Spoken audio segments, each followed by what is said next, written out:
Hi, everyone. Welcome to today's webinar. My name is Alyssa, and I'm a product marketer here at Dovetail. And I'm really excited for today's session because as we wrap up 2024 and head into the new year, I know that the folks on this session, researchers, designers, everyone in the organization are really reflecting on how they want to take their work to the next level in 2025, the insights they want to uncover, the partnerships they want to strengthen across the business, and ultimately the impact that they want to create. And today's session hopefully will give you lots of inspiration for those efforts as we hear from Cheryl and Iris from Verizon Connect on how they're building a winning culture of UX research and insights with the help of Dovetail. I'm especially excited because this session will provide two different perspectives of what this looks like in practice. And so by way of introduction, our two speakers today, the first, Iris Barrera, is a research operations coordinator based in Austin, Texas. Iris is going to share her perspective as an individual contributor on the day-to-day work she's doing in Dovetail to build a comprehensive customer insights hub and empowering every team at Verizon Connect to engage with those research outputs and really how this foundational work has led to some big wins for the UX research team at Verizon Connect. So if you're looking for tactical tips and tricks to set your own insights hub up for success, she is your gal in today's session. And then we also have Cheryl Abellanoza, who is an associate research director in Verizon Connect. She leads the team of UX research managers, as well as oversees the US research functions within Verizon Connect. She's based in Dallas, Texas, and she has a PhD with an emphasis in experimental psychology. I'm especially excited for her to share her perspective of how she interfaces with the leadership stakeholders across the business to advocate for not only her team, but ultimately for the voice of the customer that they are curating through their work in Dovetail. And with that, I will pass the mic over to Cheryl and Iris. Please take it away. Yay. Thank you so much, Alyssa, for the opportunity. And just again, another shout out to you, to Jeremy Gluckman as well, and the Dovetail Champion community. Y'all have been so great to collaborate with. And we're just so grateful for the opportunity to share a little bit of what our experience has been. Y'all are rock stars. So thank you for that. And yeah, so I'll walk us through how we are showcasing the value of a customer insights hub. Um, we'll talk about a couple of things. We'll talk about our team, give you some updates and a little bit more context information about how we work. We'll also talk about the product that we work on so that you have that context when we talk about how we're sharing our insights. We'll talk about our dovetail strategy, of which Iris is our champion and our queen. We'll also talk about three of these really innovative ideas that have helped shape our work, which is spontaneous discovery, how that has led to partnerships across the business, and how that has also set us up to partner with a bunch of other teams who are all working toward continuous customer advocacy. So I'll run through some of that intro material first. More about our team. So my spiel is that we work in Verizon Connect. There are other fantastic UX, voice of the customer, CX teams throughout all of Verizon that work on all different areas. Iris and I are largely talking about, and really specifically talking about Verizon Connect. We're a part of Verizon that works on telematics solutions. So this has to do with fleet management, helping in the back office as businesses are optimizing their products, their services, as well as those in the field going out to maybe make deliveries or work on a job site. So there's lots that goes into that work across so many different kinds of industries and verticals. That's the solution that we're talking about and the scope of the work that we're talking about today. Definitely check out our website. And also a little bit about our awesome team. We're a fun gang. We are structured globally. We are partially embedded, where we have some folks who are closely aligned with product lines. We've got a history of rapid research elements where researchers have been so flexible and adaptable to jump in on research projects, both within our product teams and then externally from other areas of the organization. And then also, obviously, research operations, of which Iris is an amazing expert and helped us truly build for this team. So that's a little bit about our team. And here's a picture of us on site with customers during our research week in March of 2024 in Alpharetta, Georgia. It was an amazing time and just a shout out to the team. Love y'all. But yeah. So let's jump into our dovetail strategy. Iris, you're going to shine here. You did such amazing work. Let's start off with audiences. I know we talked a little bit about what we wanted to share with the audience today, but how did you think about your audiences in shaping Dovetail for our research hub? Yeah, so thank you for the fabulous introduction, Cheryl and Alyssa. This is always fun to do with all of y'all here at Dovetail. Yeah, so when it comes to audiences, it was a kind of big old scope to have to think about. The big thing was very much trying to make sure we meet everybody where they're at. So that goes into the fact of like how are we going to onboard these folks who are going to be using the platform, even the folks who are just going to be coming in and scoping out the research and making sure that access is easily accessible. So requesting that access, that initial login and all of that is easy as well. I know for like some other folks who might not be involved in the operations space, some of this stuff can kind of, in a way, be quote unquote overlooked because it kind of seems like a given. But we'll kind of explain a little bit of the details of like why it shouldn't be overlooked, or at least given a little extra thought and love too. But yeah, the way we kind of broke it down wasn't to, like I said, we have our folks who we want to do the research, and then we have the folks who are going to be coming in to just check it out. So we had three different categories that we kind of made as in novices, experts, and leaders. And as you can see, those novices are the folks who know the product. So within our organization, like they work on a specific aspect of our product within Verizon Connect. They're experts within their areas, but they might not be entirely up to date of like what UX is and what UX research is as a whole, and the reason why we kind of do the work that we do.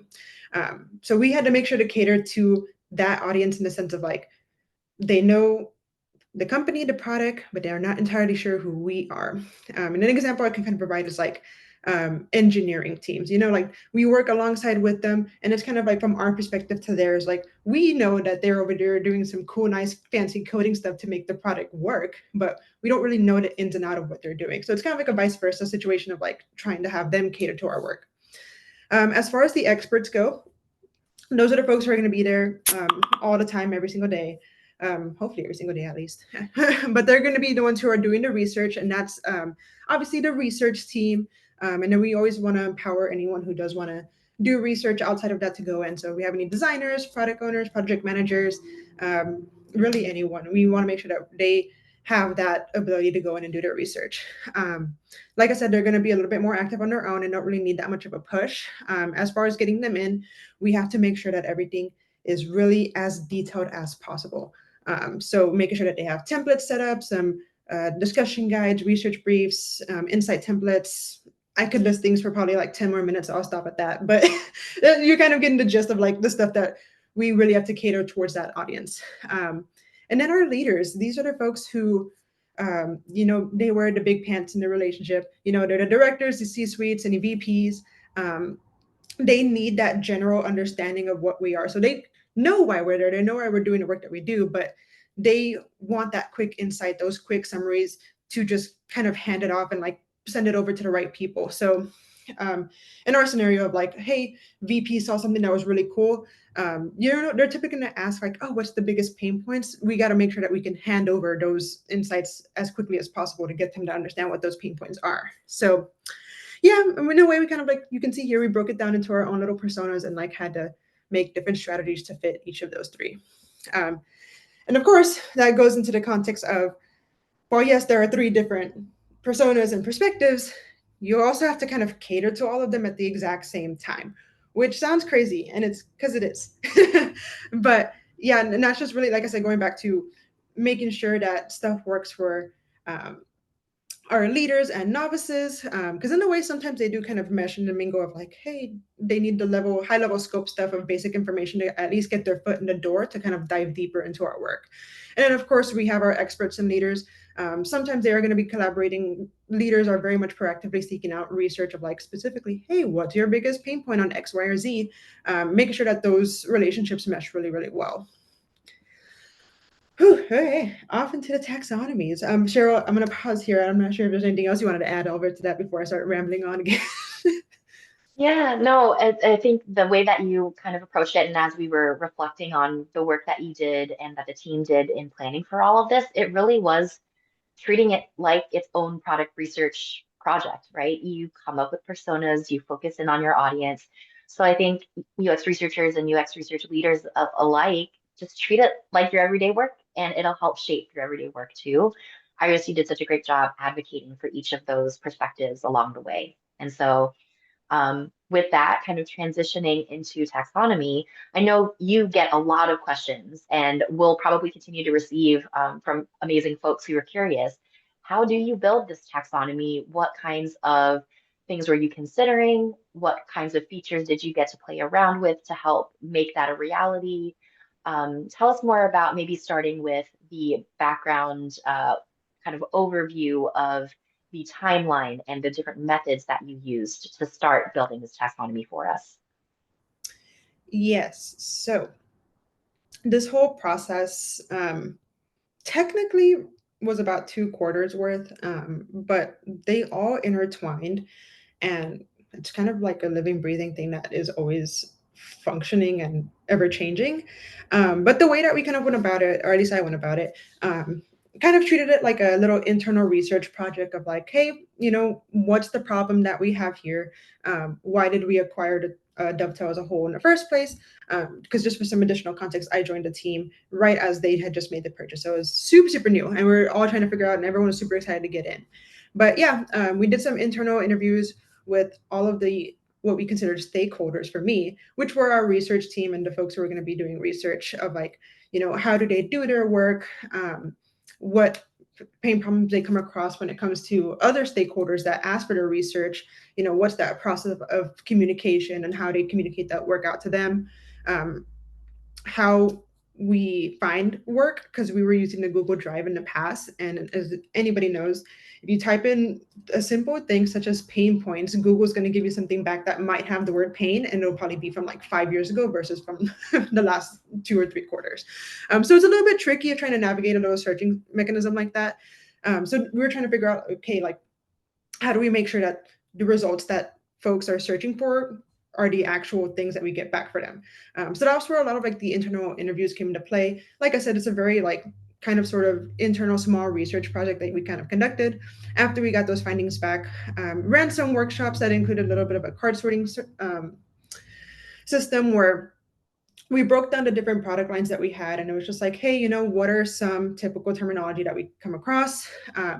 And one thing or one thought process that I had to really heavily reiterate throughout the process is like, hey, the work that is going to be going in here is, yes, primarily going to be for us. Like, yes, we're going to be Shellfish, it's our work, our stuff that we're going to be browsing, but we are eventually going to open it up to external folks to come and hopefully do it at self-service. So how do we make sure that this terminology, one, matches the actual work that's being done, and then also catering, remember, catering to the three audience at the same time, caters to the folks who are going to be coming in and searching for that information. Because going back to my engineering example, we know the words like R, Python, SQL, but if you're not someone that's like fluent in the languages, you're not going to really know the innards of like what they're talking about.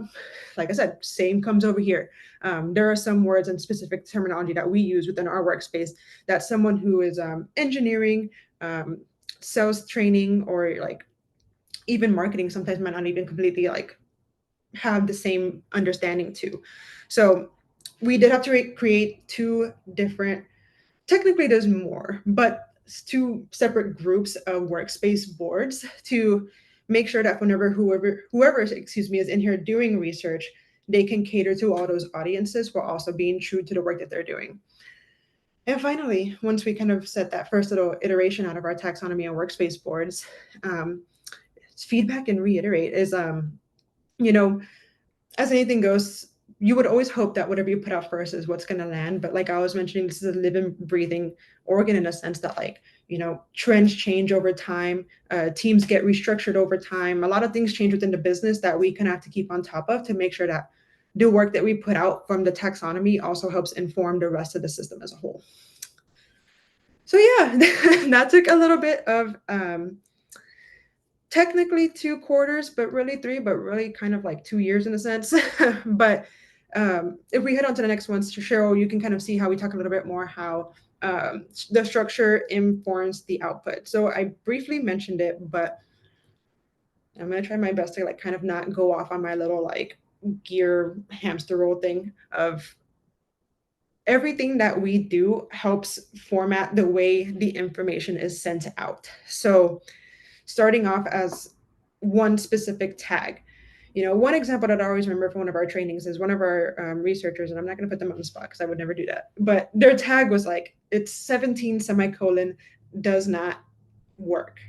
And I was like, okay, great. I know that works for you, but I don't understand what you're saying. And once they explained it to me, they're like, oh, okay, I get why you tagged it that way. But then in my mind, I was like, hey, keep in mind that if someone were to come in and search for, the way a specific feature does or does not work, because that's exactly why they tagged it that way, they might not entirely understand what they're going to get. And also typing in like, hey, how does X product work? Since the item was tagged with that specific like number, semicolon, and just specific like, hey, it's not this, the system might not give them that proper result back and maybe even send it somewhere else. So that's where the whole like creating content and viewing content also comes into play, and obviously leading into that structure of how all of that output is informed. And like I also mentioned, things are changing constantly. We have to stay up with the industry trends. Company business goals are always ever changing, and we really just have to stay on top of it to make sure that our research aligns with those goals. Yeah, But it's yeah. that's awesome. That's awesome. I just wanted to kind of jump in there and say a great example of that last bit where you said keeping up with trends and making sure that we're evolving as things constantly change. Kudos to Iris for always being so welcoming for other teams to add their research into our hub as well. That's something that we hadn't quite acknowledged in what we've been presenting on this. And so love that you illustrated all of those points and that you are so welcoming and built a system that allows others to jump in there and collaborate too. And kind of also wanting to promote your talk here, Iris. Um, if you want to dig deeper into specifics on the taxonomy and how you approached tagging, how you approached project structure, um, check out Iris's talk with Serena. You did such an amazing job with this talk. And I know it was one of the first ones that you did with the team and just generally in your own experience as a researcher and research ops queen and maven. So any notes about crafting your taxonomy and kind of the perspective that you lend in this talk that folks can access as well? Yeah, well, one thing you'll be able to see that and hear that I speak about the work a lot differently in comparison to how I did it back then in that crafting your taxonomy webinar. But one thing that I want to point out is that you can kind of also hear the difference in mindset that I had, and that can kind of put into perspective of, you know, that kind of, I want to say like novice newbie space of how do we structure this work. And that's also kind of giving me a space to reflect on seeing how maybe we could structure this work a little bit differently now. And that's where that whole like living, breathing function comes into play. I have this to reflect back on and be able to see like, oh, this is what I would do differently, or this is how maybe I would structure this in the future. So yeah, and always reflect. It's always a good thing to look back on. That's fantastic. Great words of advice. One thing that we definitely would have appreciated learning sooner was the back end stuff on our end. So let's talk a little bit about access. So for context, again, Iris was in this new role with our team. We had never built something like this before. We were learning and starting to become champions of Dovetail as well. And so didn't know who to reach out to get access. We didn't know what the first thing was, where to start. So walk us through what that process was like, and then I can advance our slide too on what does that look like now. Yeah, so it was definitely, like I said, a whole process of like me trying to figure out one, who is involved in this stuff, and like what is bringing them in, how do we get them access, what's the whole thing. Goes back to meeting everybody where they're at. There's a lot of different audiences that we want to work with. Obviously, there's the folks who are going to be experts, and even the novices and leaders. But the way we kind of went about it is I sought out why, like I said, we got this tool in the first place, and how do we make sure that everyone can get in here easy. We all know and love Dovetail, right? We know what Dovetail is here for. She's the queen, she's amazing. But someone who doesn't do research might not entirely know what Dovetail is. And that's kind of like someone naming a different tool for a different area of the workspace. We can hear the name and we're like, oh, that sounds cool, but like, what is it there for, type of thing. Um, and the way we went about it was we rebranded in a sense of like, hey, we are Customer Connect. This is hosted by Dovetail or hosted by Dovetail, powered by Dovetail. The platform is Dovetail. We had to kind of like mingle it into where our audiences who, like I said, aren't always in here on a daily basis, might come in here on a weekly, bi-weekly, and sometimes even longer. They can get a rough idea of what they're about to get into when they see that initial Okta tile. So if you obviously see Customer Connect, you're like, oh, Verizon Connect, there's that first connection. And then you see the word customer, you're like, okay, maybe I'm probably going to see some information about customers in here. Kind of putting that little two and two together. And then one thing that could be overlooked that I thought was extremely important in a sense was the fact that we were able to make it accessible to any Verizon email. So obviously what Cheryl was saying that like we are specifically working on the fleet solutions over here at Verizon Connect. There's a wide scale of stuff that sometimes bleeds into other parts of the organization. And even the way that we're structured, there are folks who work for Verizon Connect, but somehow have a different email. Why? I don't know. Don't ask me the question like that. I'm not sure. But, there's folks who are going to have, the wireless domain or just the regular Verizon domain. Like I said, that work for Connect, we had to make sure that they had an easier time to get in, and just us approving those domains and getting them accepted by our legal team was to make sure that we just gave them easy access. So for folks who, might not have an Okta tile, they can just go log on right in and get access to the research that they rightfully have access to. So yeah, that's one of the ways that we did it. Obviously, like I was already kind of talking about, there is that internal branding aspect of, here's our Customer Connect. Here's why we did it this way. We want to meet everyone where they're at. Here's our audiences that are going to come in here, and just really making it easy and just kind of amplifying that name around of like, hey, here's Customer Connect, our insights repository hosted by Dovetail. Like you'll find yada, yada, yada right in here. Whew. But yeah, sure. I don't know if there's anything else you wanted to add in there before we jump on. Yeah. And as you're starting to move into the part where we talk about that internal branding process, if I flip back momentarily, this is just one example of how we do it. We obviously use Okta as a way for most folks to start their workday, finding out, to Iris's point, meeting folks where they're at and finding out where are folks starting their day and how can we get that in that space. So it's all of these buildups of little nuances of understanding how folks work, where folks are gathering, where folks are doing the bulk of their communications already. It was a lot of adapting. And I think we've received questions in the past of how long did it take to get that set up? And I think that particular part took a long time for us because we didn't know who to reach out to on who would help us connect these dots. We had to enter into their queue, their ticketing system of how they take on different projects. We also wanted to take some time to get creative with it and how things would look in our own branding as well. So as that was happening in parallel, I think, Iris, you've also were working on, all right, I'm preparing for my internal branding. I'm preparing on creating some sort of landing space where folks are going to first access Customer Connect powered by Dovetail for the very, very first time. And we've got kind of like a mind map of what you worked on. Walk us through what this looks like and then land on that pro tip that you so generously give folks who are doing this for the first time. Yeah, so a lot of this is very much catered to the experience of folks logging into the first time. The way I'm going to reference it, y'all are probably like, oh, she's giving you so many examples. Examples and analogies is the way I communicate sometimes, so sorry. But you guys know if you've ever been in the job market, you have to kind of submit that resume and everyone's always like, oh, the recruiter has 5-10 seconds to kind of get that eye caught. If they're not going to do it, maybe they're going to like go away. It's very rare that sometimes you'll have somebody go all the way through. Obviously, that's just stuff that we hear around the market. Treated creating the homepage in the same way. So it's like, how do we kind of gather the attention of folks who aren't actively producing the work in here? Like I said, there's folks like in our leadership areas where they want to come here and get stuff immediately and kind of go on about their day. How do we catch their eye to like maybe get them in here for 5 minutes to kind of browse some other random stuff that they might be interested in?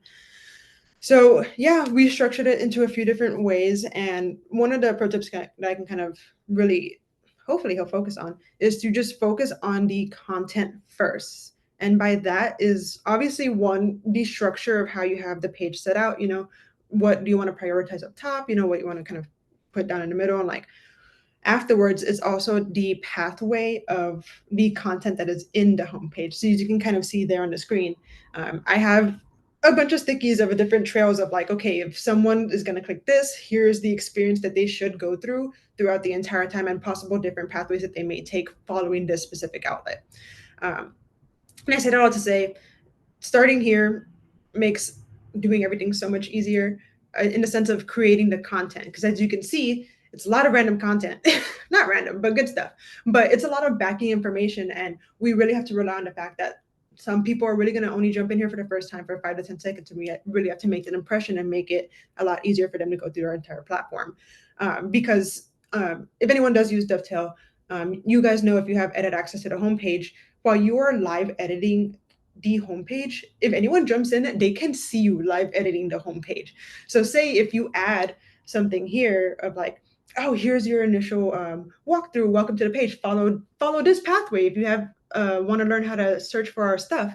And if someone clicks that while you're editing the page and there's no content behind it to follow, well then what next? It kind of creates that little buffer of making sure that people still have at least a proper outlet to follow, and not possibly get strayed away from being removed from the system. So yeah, as you can see, there's a little bit of a planning of how our homepage looks like. But when you do those two beautiful things together, as you can see going on, if you get this and that, you'll get a pretty little princess. If y'all ever seen the Princess Diaries, great movie. But yeah, as you can see, that's kind of one of the many different ways that we really started that internal branding process. And Cheryl, I'll let you take away on this aspect because I know you got some thoughts. Yeah, this was awesome. Love that, Iris, you always do a great job of giving us these really picturesque metaphors. And so it really is a beautiful princess of a project. I think the transformation from all of the planning and all of the hard work, and also, again, just want to call out managing multiple streams of work at the same time to get this off the ground. It really shows the kind of dedication you have to have. And so always forever grateful to Iris for you leading that. And so we thought, hey, why don't we debut our pretty little princess as much as we can? So we can't share exactly what our homepage looks like because there is some proprietary information there. But here's a more kind of genericized version of it. And so I'll call it a couple of tips and then maybe Iris, get your thoughts on a couple of the boxes that we'll show here in a bit. But some things that stand out to me, especially as I think about communicating this outside of the research team, and outside of our close collaborators, those experts and leadership as part of that audience or persona, is one. You can see here that on our homepage, there is a very small but present recreation of our Verizon Connect icon. This reinforces our Verizon Connect branding, and it reinforces that folks are in the right place. They're not lost. They've landed in the right spot, and they're dealing with the right team, the same team that's introduced this information to them. Then there's also this aspect of a photo that we put front and center on our page. Iris, do you want to weigh in on where this photo came from? Yeah, this photo is from a customer on site. It's a very nice, pretty photo. We can't show you the whole thing because obviously there's some customers involved. But if you were to look at it, you would probably think like, wow, that's a really great like photo op of a photo shoot that we set up. It was not a photo shoot that we set up. It was just, like I said, one of our researchers was on site and they're like, wow, what a great visual of like our customer was showcasing them of like how they actually use our product. What better photo to take of our customer using our product and throw it on our branding page. It just kind of really goes to the fact that we really focus on our customers and our users. Yeah, and it was a great way to highlight, to Iris's point, the unique talent that the UX research team will have. We're one of few teams that get to go on site with folks. And so this also showcases your value as a research function for the organization. So more on that in a little bit, on where a lot of those deliverables and outcomes go. Another thing on our homepage is the mission statement. Shout out to Orla McKinney and Alexa Carlio for walking us through our workshops where we were determining what our mission statement would be as a UX research team. As you can see here, our mission statement is we empower decision makers in driving impactful, evidence-based improvements for our customers. And so here is where you get to promote your team and really ensure that folks understand the scope of the kind of work that your team does. There's also a place, Iris, I love that you added this here, a place where you can find your UX researcher. Tell us about where this idea came from and what it accomplishes for people. Yeah, so that little cute little heart there that we have is actually our little like internal branding of like, oh, if you see this logo, this is going to be specifically focusing on the customer, which we call customer focus. So it's really fun. But yeah, the thought process behind that is we are very fortunate enough that our team is structured and staffed where we can have folks specifically cater to one area of our product line. But because of that, we have so many different product lines that it's like, oh, well, who's working on this? Who's working on that? That's where this comes into play, where that someone can go in there and be like, oh, this researcher is focusing on this. And say if they're searching for random stuff of like, oh, what are the behaviors of our drivers? They can kind of put two and two together of like, oh, this researcher is the one who is working on driver behavior. And they can, if they do have any other questions after doing their nice little self-serve, they know who to reach out to kind of get a little bit more additional context or information. So it's a little thought process behind creating that. Love that. And so proactively considered. Love that. So in addition to these main elements on the page, we also have populated the homepage with key projects for high visibility. There are things like the monthly thematic research question that we ask. This is a practice that we do where every researcher on our team spends a little bit of time at the end of every single interview that they're running for a month or a quarter, and they ask the same exact question. And so to Iris's point about structuring information, structuring that in a way that informs the output, it makes it very consistent and gives us a way to collate information very quickly. There's also a box of what do customers think of blank. So I know all of you in the UX research space, you are so used to receiving that question from folks and collaborators of, hey, really quick, what information do you have on insert very complicated theme here that has years and years of research behind it? And you're kind of like, well, there's a ton there, but if you go to this page, we've collated it all for you so you can follow that trail of knowledge. And then we've got two other boxes. Iris, do you want to highlight how these ideas came together? Yeah, so this is kind of like another, if you guys need a little bit of information to kind of how we're going to structure your own homepage, the way we went about it is maximizing on communications. So as you can see here, we put a little like, hey, product X launch, here's the research that we did for it. That is stuff that we've obviously come across many, many times.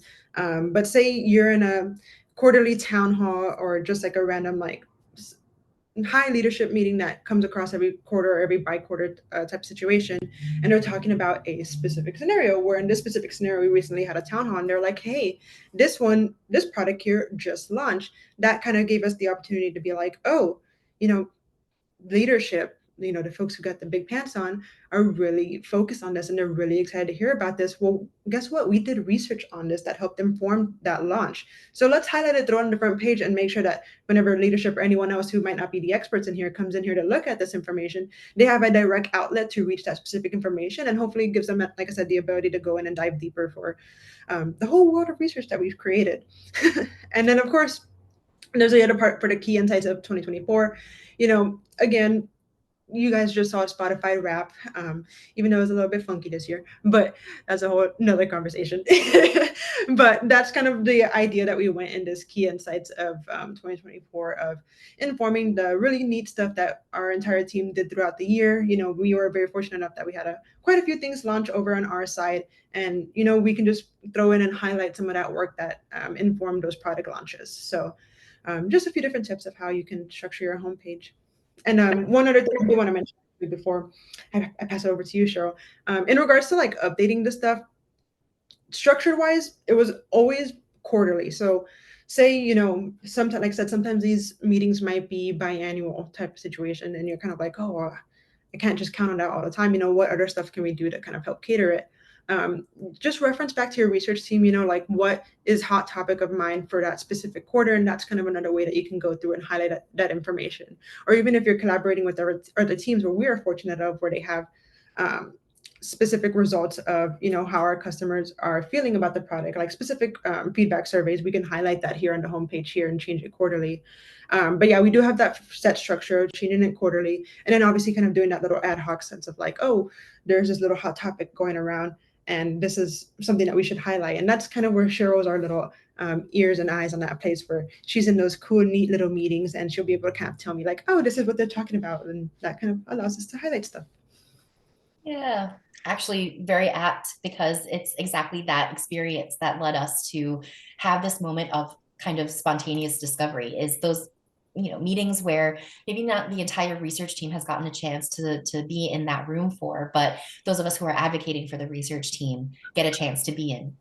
And so let's talk a little bit about how we can use some of these tools to help us stay ready. I love, Alyssa, you gave us a statement, stay ready so that you don't have to get ready, kind of mentality around this. So, all right, for context, Iris has built all of this in a collaborative style across our entire research team. She's got the support of our research ops team to help build all of this out and create processes around it, and think very intentionally about how to review how everything is going.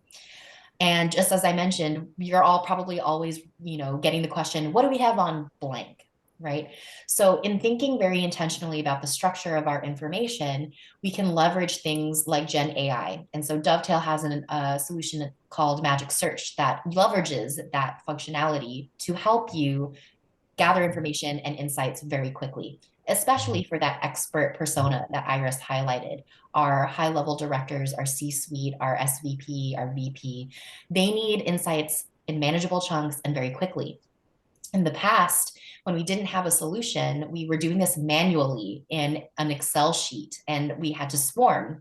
We would do a kind of like a end of quarter or end of year swarm where all of our researchers would get together and just kind of take stock of every single project and manually link one pagers and full presentation decks in an Excel sheet. So very difficult to do, very time consuming.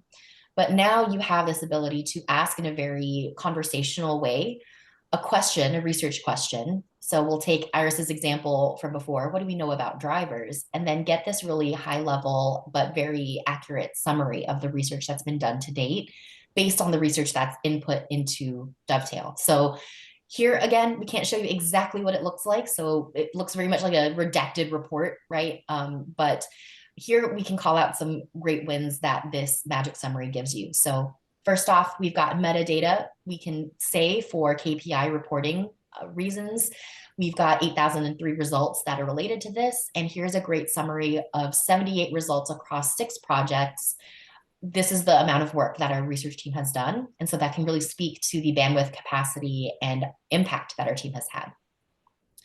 Then there's also a summary statement that already highlights and kind of starts the narrative of each of these key bullet points and insights that the summary provides. There's also references that folks can use to dig deeper. Iris, do you want to share maybe a thought about how this came to be and how useful it has been? Yeah, of course. I'm gonna act a little big head for a second, but you can thank me for those references coming into play.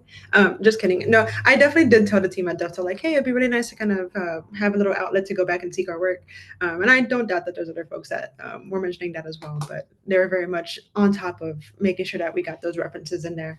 But yeah, no, just some additional context to that I want to add. You can kind of see here how you structure your work really makes a difference on like what you're going to get back. So as you can see, those over 8,000 results, and we have a summary of 78 across 6 projects. And it's like, okay, well, where did this come from? And that's where the references come into play. Like, this is the information that it's pulling from. That tags come into play, where the stuff that you get back here, from what I've come to understand, comes mainly from insights, highlights, and the tags. So the actual work that's being done is what's going to give you here on this summary.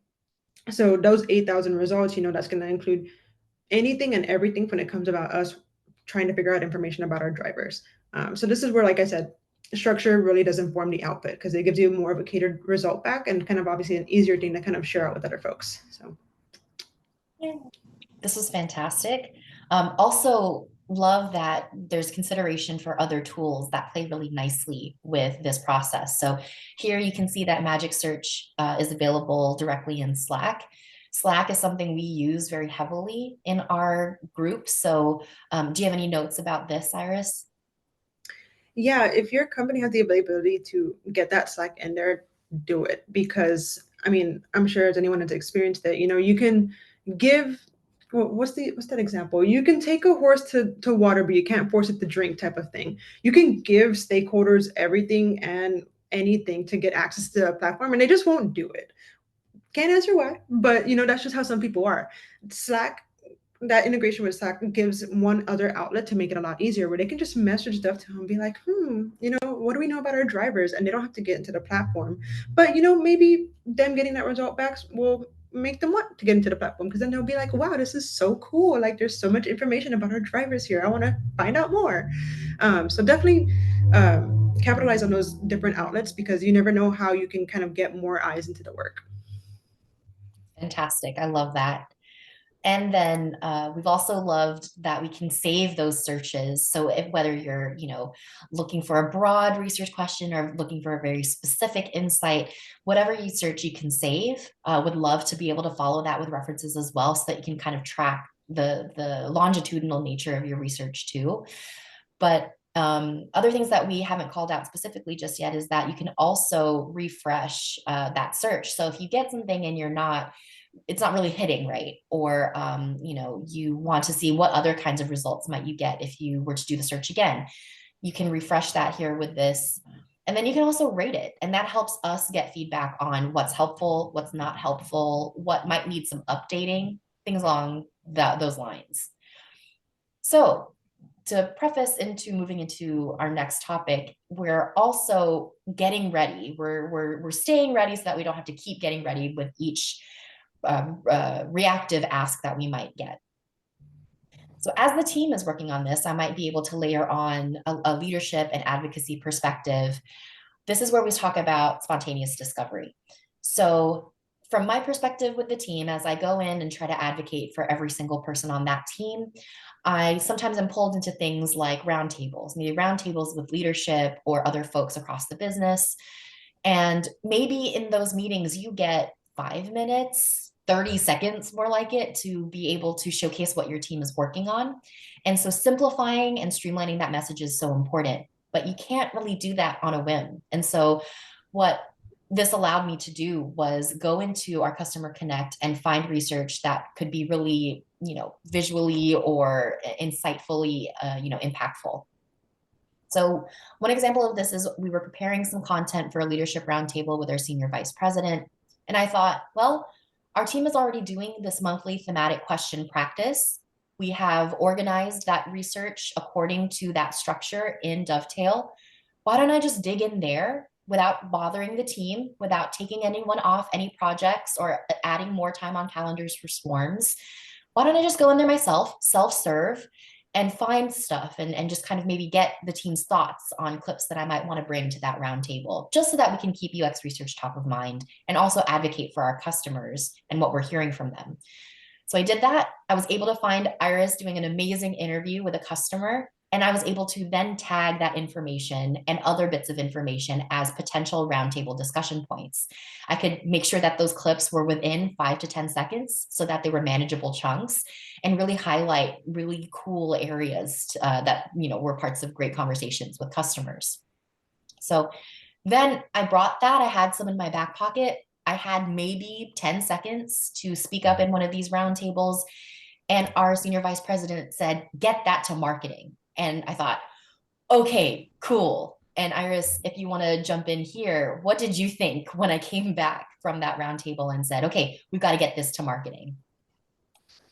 At first, I was like, oh, sure, what you get us into? I'm scared. But it's a good scary. Obviously, getting that opportunity to collaborate, and especially when our SVPs kind of like, I just saw your work and that looks good. Let's pass it over to another team.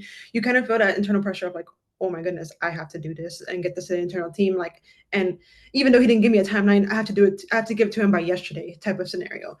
So you that was kind of the mindset. But obviously, once I calmed down and thought it through, we were very fortunate enough that we were essentially had it ready for us. And this is where the whole structuring, getting those taxonomies and different workspace boards set up allowed us to get that over to marketing relatively quick and relatively easy. We were able to come together as an operations team and even a few other folks that were involved in this conversation and did a quick little swarm of, some topics that they would be interested in. Marketing, is very much looking for some positive sentiment, maybe even constructive criticism, and obviously they're not going to use these clips for these specific testimonial processes, but at least they kind of get a general understanding of like, how does our customer feel about us? And, like I said, those taxonomies were able to give us like, here's a group of customers that, feel really, really positively about the company. They didn't say anything bad, they didn't have any constructive criticism. These are just like great, happy people who love us. Great. Pass that over to them. Maybe they're a little bit curious as to why customers are kind of feeling a little bit iffy about us. And we were kind of able to categorize it as like, here's constructive criticism and able to tag all of that and kind of so on and so on. There's a few other examples, obviously, of like, happy, not so great, and everything in between. But as you can see here, that allowed us to kind of get this beautiful, nice little structure of like, hey, here's a customer, here's the source that's providing it from which team, and here's kind of why we're going to hand this over to marketing. And that gives us a little bit of an outlet of like, here's our work. And as you can see, this is all done in a spreadsheet too. Goes back to the whole sense of like, you can take the horse to water, you can't force it to drink. Sometimes people are going to be hesitant to do things, and that's okay. Meet them where they're at. They're all about those spreadsheets. So we gave it to them in a spreadsheet. And one way that we were kind of able to maneuver everything, it's like, hey, we'll do it to you for a spreadsheet, but we're going to link everything back to Dovetail. So you're going to have to go in there anyway to look at the clips. So it was kind of a little bit of a happy medium of like, hey, kind of volunteering somebody to go in there to get access to our work. And then that gave us a really nice process of like, hey, here's how we identified a customer that would go along this process for marketing. Here's how we're going to pass them along this pipeline. The communications that are going to come out of it, how are we going to tag them within Dovetail and other different tools that we use to kind of work with our customers. And once they're done, what's that cool down process of like when we're going to re-communicate with them again, and kind of all the ins and out of like recruitment, documentation, and that analysis process. So yeah, it was a very rewarding experience, and kind of, like I said, gave us that concrete guideline to pass folks along. And obviously, we did pass some folks along, and now we have some really beautiful customer testimonials that are hanging out on our customers' homepage. Sorry, not our customers' homepage, our company's homepage.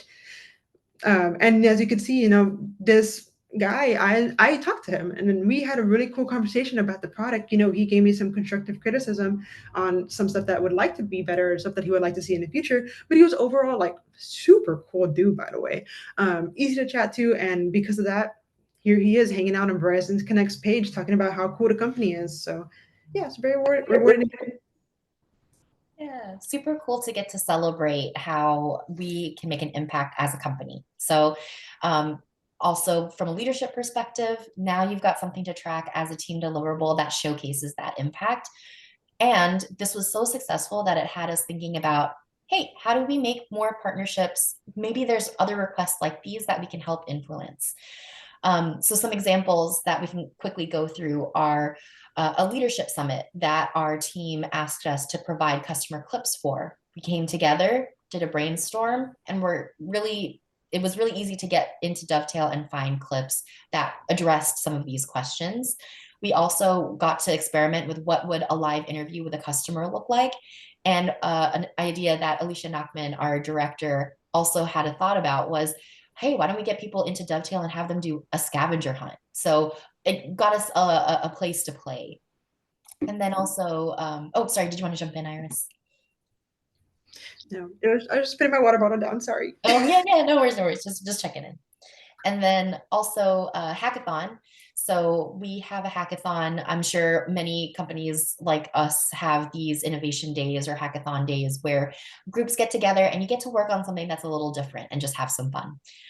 as part of that hackathon for this year, we were able to work with our operations team. Shout out to Alexa Carlio and and Colin Gallagher as well, on our research team, who put this information front and center. So as part of the welcome kit to participating in the hackathon and volunteering time for this, you then get access to Customer Connect. Here's how you can request that through all of our usual internal systems. And it became a stipulation for teams to include customer research in their hacks. So now you've got folks advocating for customers and the solutions that they're creating in innovation spaces as well, not just on the roadmap. We used the internal templates that Iris also developed within Dovetail to keep track of some of that work for the hackathon. And from these kinds of partnerships, we then landed in continuous customer advocacy. So we had partnered with all kinds of teams through operations, through support, through marketing, through you name it. Started to experiment with these kinds of connections.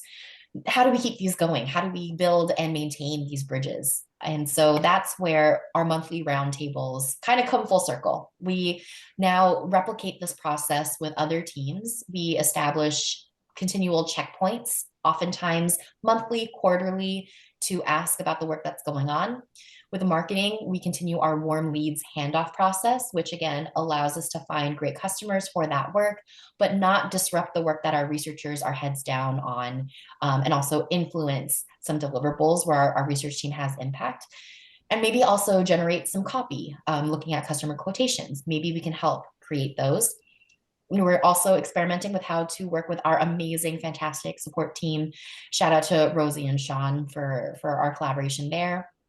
This is where we can highlight key pain points, and also organically, if we get feedback on how fixes have really helped the customer experience, especially if we have a long-standing relationship with that customer, we can provide that feedback back to the support team and say, hey, support team, here are some things that you might want to report out on. We're getting some feedback from customers that Project A is working really well for them. So that's really fun to get to see and contribute to.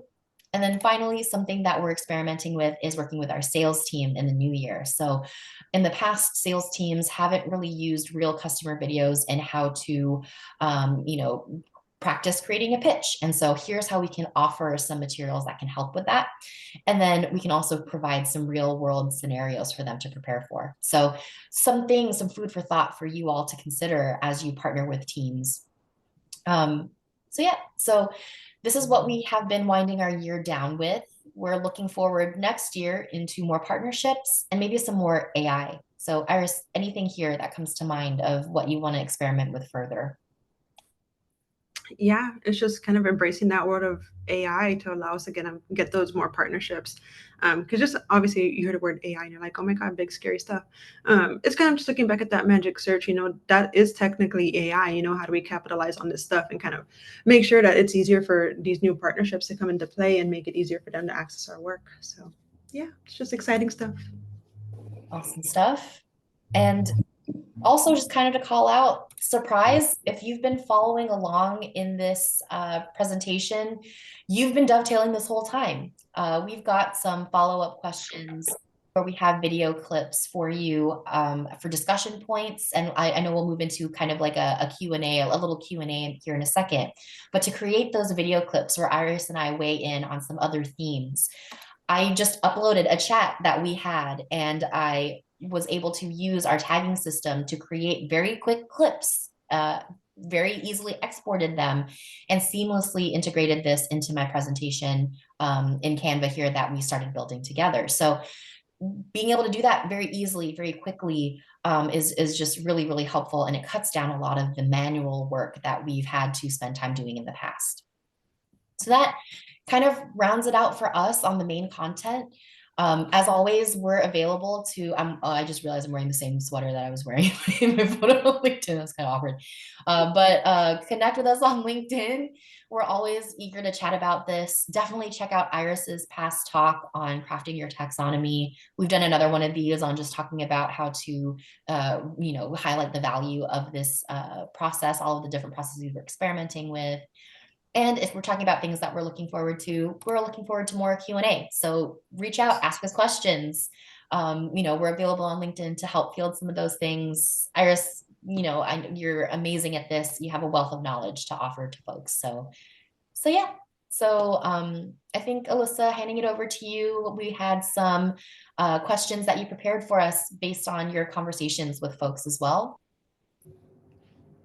Yeah, I mean, real virtual round of applause for you both. This was such a great presentation. I think my favorite part is kind of seeing how a lot of that work that Iris did to set the foundations and set, the Insights Hub up for success really helps you kind of realize that promise both this year and into the next of being able to empower everyone in the organization with insights. I mean, having a seat at the table and helping the sales team be better onboarded is really just kind of the promise of the vision that we talk about here at Dovetail every day. And so I know I speak on behalf of the entire Dovetail team when I say that we've loved working with you both and the team at Verizon Connect, and we're just really proud to play even just a small part in the success that you're seeing throughout the organization. So kudos to you both.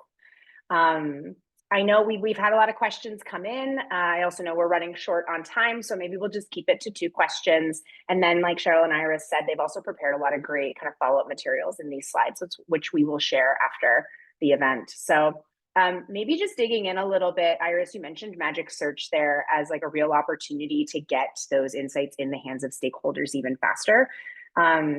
Maybe just some thoughts from maybe both of you on how you approach letting stakeholders self-serve insights in Dovetail. I know it's a bit of a hot topic. If you let them use Magic Search, for example, how do you create the guardrails or help ensure that content isn't taken out of context and that they're really getting to the real meaning of the insights you have in your hub? Yeah, so my answer might sound a little bit crazy, but folks are gonna take the stuff out of context, and in a way we can't really stop that. We can, like you said, set up those guardrails to make sure it's done. But the reason why I say that is because we all think differently. Going back to my references of like there's folks who work in engineering, folks who work in product, and then us in research. We have different mindsets on how we produce the work and how we just really live about our lives. All those different experiences are going to inform our different thought processes.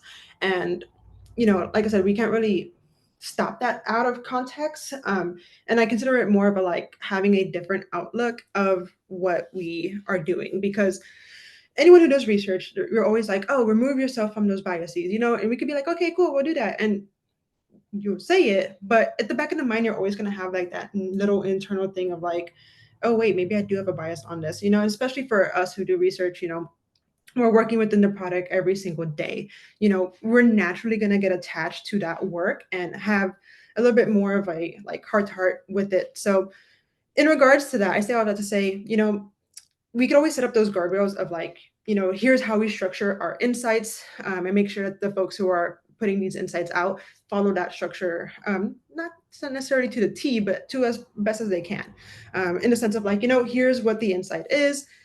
Here's the information that led us to this insight. Here's why we think this is an important piece of information to highlight. And then all the obviously backing information from those interviews or any other method that they use to gather that information that led them to coming to that conclusion.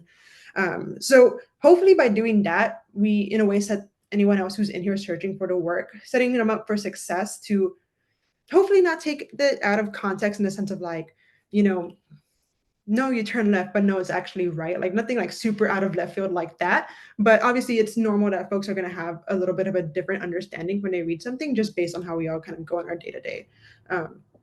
So I feel like as long as you kind of set that guardrail in place, it'll kind of stay to it. But like I said, we're all different people and it'll go through in our minds in a little bit differently. So yeah. Amazing. Yeah, I think from, if I could offer just maybe my perspective as a marketer too, someone who uses Dovetail in my day-to-day work is that what I love about being able to go in and do a quick Magic Search to understand what's happening with our customers, I have the opportunity to almost like uncover a new insight because I'm pulling from so many other sources, which is why I think you showed it in your slides, Cheryl, the ability to kind of create an insight off of a Magic Search is just now kind of adding to that collective body of knowledge via my unique perspective and my own bias. It's a delicate dance. Definitely, you have to kind of walk that fine line. But I think there's a lot to be gained by letting people kind of bring their own perspective into a tool like Dovetail to kind of build on that shared body of knowledge. So I agree with your perspective, Iris. People are biased, and let that be an advantage when you're adding to collective customer knowledge. And then maybe just one more question before we wrap. At the very end, you're talking about more AI. We'd love to see it. We're also very excited about the potential of AI at Dovetail and finding really intentional and purpose-built ways to integrate AI into research workflows. I know you both are really keen too, but what do you say to folks who are really skeptical about integrating artificial intelligence, Gen AI, and other types of new technologies into those research workflows or insight discovery for stakeholders? What do you say to them? Yeah, I'll kick that off. I know you're probably gonna be like, girl, give me a real answer. But I don't really think there's a need to be skeptical. And the reason why is that, AI is so new. Cheryl and I were talking about this the other day where it's like, you can prompt AI to give you this nice little photo and you kind of give that initial like look at it and you're like, wow, this is really nice. But then if you look a little bit closer, somebody has like a little hand sticking out of their neck. So that's why it's like, I don't want to be entirely like skeptical of like, integrating it. Cause like, that allows us the place to still hold that control of what we're putting in and what comes out of the output. Going back to like, structure informs the output. Magic Search coming into play of like what we put in our entire repository allowed the little AI system that you guys use for Magic Search to give us that nice, beautiful little outlook. And, like I said, sometimes it's not always perfect, but honestly, for a good portion of the time, like it gives us what we're looking for, which is pretty impressive. And to kind of put that in a little bit more context, whenever we're going through this entire onboarding process of getting the tool, there was a little phase of my onboarding process where I was going to eventually kind of go get some feedback of the folks that did their own self-service of like leadership or novices, why they created their accounts without any additional push, what led them in here, what's keeping them in here, and how can we help structure our data a little bit better to make sure that the results that they're looking for are what they're going to get back.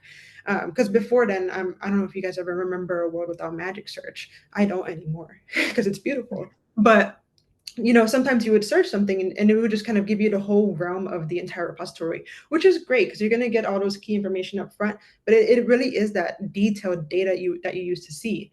And you weren't getting those summaries prior. So my mind was like, okay, how do we give them that summary without doing all of this? And that's where that Magic Search AI came in and solved all of my problems and really kind of reduced a load amount of work that I had to do because I was anticipating for this little side piece originally it would have been nice for only to like last maybe a month, but once I really got into the details, I knew it was going to take maybe about 1 to 2 quarters to really figure out how to structure this a little bit better to make sure that the information was sent back right.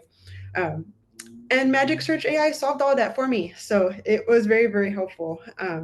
So yeah, that's why I said you can't really I wouldn't be too skeptical because you could use it to your advantage. It's not perfect yet. You can help inform the way it gives you information.